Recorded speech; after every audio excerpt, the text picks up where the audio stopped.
This brings us to our setup. So the first step in our setup is to install a USB to UART or a USB to serial driver. So UART and serial are two names for the same thing. So we are going to head on over to Google and just search for Silicon Labs CP2102, which is the name of the converter that is in our chip. So head on over to that link, go to the download section, and for those of you who are watching the video, I will be putting the link directly in the description as well, so you can just click on that link and go directly to the download section. But for those of you who come from, who would prefer to do the search and go to it this way, the video also shows the way to do that.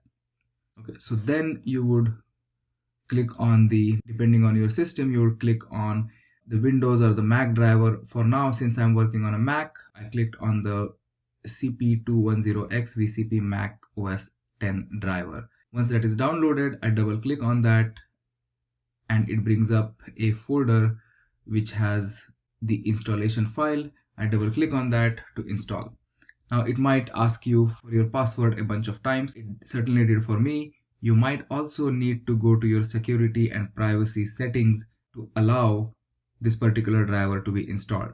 If your security system blocks the installation of this driver, you need to go into the general preferences under privacy and security, provide your password and unlock the driver. Once it is done, after installing the driver, you can connect the NodeMCU board to the computer via the USB cable. And at this point, if you should head over to the Linux command line, and if the driver is installed correctly, the NodeMCU board would show up as a file under your /dev directory.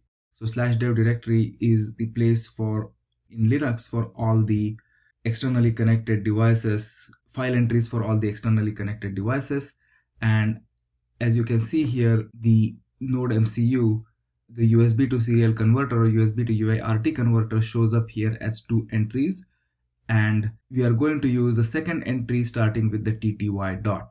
So for future reference, I'm just going to copy that into my clipboard so that I can copy paste it, because we are going to need this particular location a couple of times in our work ahead. I'm just going to go ahead and copy that, and that brings us to the end of the first step.